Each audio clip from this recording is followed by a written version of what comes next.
All right, so now we're going to move on to the next section of Chapter 5, and this is going to be Section D. We're only going to cover Section D and then a little bit of Section E, and then we're actually going to be finished with Chapter 5. So we will have a quiz on these two sections, and it will appear very quickly. It will be within like about a week from when we took our last test this week.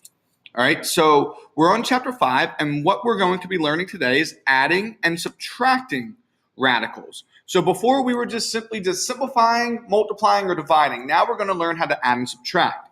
So our objectives for today are only just to be able to add and subtract radicals. That's it. All right, so if you recall, when we are multiplying radicals, we need to make sure that our indices were the same. So if our index was the same for both, we could go ahead and we could multiply them. If they were not the same, so let's just say that this was a 3 here, and this was a square root. If they were not the same, there's nothing that we could do. All right, so when we are adding, we need to look at a little bit more than just the index. All right, so if you think about it, when we were adding variables earlier in the year, our variables had to be identical. So if I had x squared y plus xy, we can't add these because they are not identical. This x had a square, whereas this x did not. All right, so when we are adding or subtracting radicals, everything about our radical has to be the same. All right, so let me go through and explain what I mean by this. All right, so if I wrote the square root of 2 plus the square root of 3, based on what we did when we were multiplying, we would say, oh, they have the same index, so they're the same. We can do this. No. When we are adding, not only do our indices have to be the same, but everything on the inside of the radical has to be the same as well. All right, so since the square root of 2 is not the square root of 3, we cannot combine these. This is the final answer, the square root of 2 plus the square root of 3. However, if I were to write the square root of 5 plus 2 times the square root of 5, this we can add because the square root of 5 is identical to the square root of 5. And remember, the number out front doesn't tell us anything except for how many of those radicals we have. This means that we have 2 of these square roots of 5s. So when we go ahead and we go to add these, we add our coefficients or the whole numbers out front. So this would then be equal to 2 plus 1 times the square root of 5, or 3 times the square root of 5, because we have 3 in total. We had 2 here and we have 1 here. And when we do 2 plus 1, it gives us 3. All right, so when we are looking at the radicals, when we're adding or subtracting, everything about our radical needs to be the same, meaning the index has to be exactly the same in both, and then so does our radicand, or everything on the inside has to be the same as well. All right, so this one's a little bit trickier because before with multiplication, we only had to look at one thing, and now you need to look at multiple things. All right, and remember, the numbers out front don't need to be the same. That just tells us how many we have of each one. All right, so we're looking at our radicals. Our radicals have to be identical. All right, we're going to start out by doing some pretty easy questions, and then the last ones that we go through are going to be the challenging ones. They're going to be the ones that are probably considered to be difficult because it's going to require a lot more work from you. All right, so let's go ahead and get started with these. All right, so for question A, we have 3 times the square root of 2 plus 4 times the square root of 2. So before we can add or subtract anything, we have to see, are our radicals identical in every way? Do they have the same index? Check. Yes, they do. Do we have the same radicand, meaning are we taking that square root, because that's what our index is 2, are we taking the square root of the exact same number of variables? Yes, we are. So they are identical. So that means we can combine or add the numbers out front because that tells us how many total we have. So in this case, we would then say, well, we have 3 of these square roots of 2, and we have 4 of these, so we can do 3 plus 4 times the square root of 2, or 7 times the square root of 2. All right, you do not have to necessarily do this step here. I'm just showing you what we are adding together. We were adding this 3 with this 4, and that gave us 7 in total. So we have a total of 7 square roots of 2s. All right, so for the next one, for B, we have 5 times the square root of 3 minus 6 times the square root of 3. So remember, the first thing that we have to look for, are our radicals identical? Well, we have the same index, and we have the same radicand. We have the same number that we're taking that square root of. So yes, they are identical. All right, now once they're identical, we are simply just adding or subtracting the numbers that we have out front. So we have a positive 5 here, and we have a negative 6 here.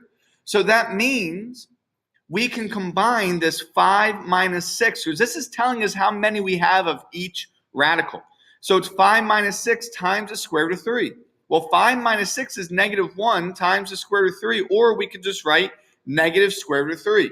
You do not have to necessarily write the negative 1. All right, so once again, if you were to skip these 2 steps, I won't take off points on your test or anything, but I do think it's something that you should be doing in the beginning at least, so that way you can identify what it is that you're actually adding or subtracting.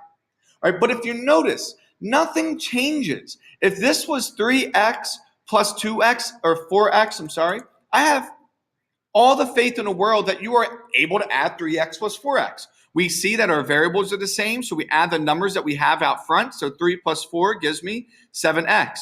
If you see, it's the exact same thing that we're doing, but instead of a variable, we now have a radical. Same thing here. I don't know why this keeps doing this. Same thing here. If we had 5x minus 6x, we could see that our variables are exactly the same, x and x, and then we can combine our coefficients out front. 5 minus 6 is negative 1, so it's negative x, which is exactly what we have here. So nothing changes. So if you can add and subtract variables, you can add and subtract radicals.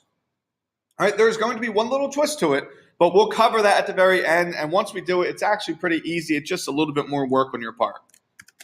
All right, now for this problem. First thing I'm looking, I see what I have. I have 4 times the square root of 5 plus 3 times the square root of 7 minus the square root of 5 plus 5 times the square root of 7. So when I look here, I have the square root of 5. I notice that this is not the square root of 5, it's the square root of 7. So I know that they are not like terms. I cannot do 4 plus 3 because our radicals are not identical. So then I look and say, well, what other radicals do I have? Well, I notice this one was the square root of 5, and so is this one here. So what I'm going to do then is I'm going to rewrite these next to each other. All right, I rewrote my 2 radicals that were like terms next to each other, so that way it's a little bit easier for me to identify what I am adding or subtracting. And then my last radical was the square root of 7, which is identical to the other one that we had. So the same thing, I'm going to rewrite all of my radicals, so that way my like radicals, the ones that are identical to each other, are right next to each otot. So here's the square root of 5 and the square root of 5. I will go ahead and I will write and start combining the numbers I have out front. So it's 4 and it's negative 1. So it's 4 minus 1 times the square root of 5. Here I have the square root of 7 and I have the square root of 7. So same thing, I have 3 and I have 5. So I'm going to go ahead and add 3 plus 5 times the square root of 7. All right, you don't necessarily have to do the step that I just did right here. You can just go ahead and combine them if you're in your head if you'd like. So then I have 4 minus 1, well, that's 3 times the square root of 5. And 3 plus 5, that is 8 times the square root of 7. This is our final answer. We cannot simplify this anymore because the square root of 5 is not the exact same as the square root of 7. All right, our radicals need to be identical. All right, now there's one more question I'm going to go through with you guys, and that will be it for this video. All right, so if you look at this problem, the square root of 8, or 4 times the square root of 8, plus 5 times the square root of 2, minus the square root of 72. You may look at this and you may say, well, the square root of 8 does not equal the square root of 2, and that does not equal the square root of 72. So they're not the same. We can't do anything. Not quite. All right, one of the things we learned before we took our last test was we had to simplify every radical. All right, we cannot leave a fraction as 4 over 8. That would be rewritten as 1 over 2. So we cannot leave anything not simplified. Right? So you need to look at your radicals individually. 4 times the square root of 8. Can this simplify at all? Yes. We know that 4 is a perfect square and 4 goes into 8. So I can rewrite this as 4 times 2. I can separate them. It's 4 times the square root of 4 times the square root of 2.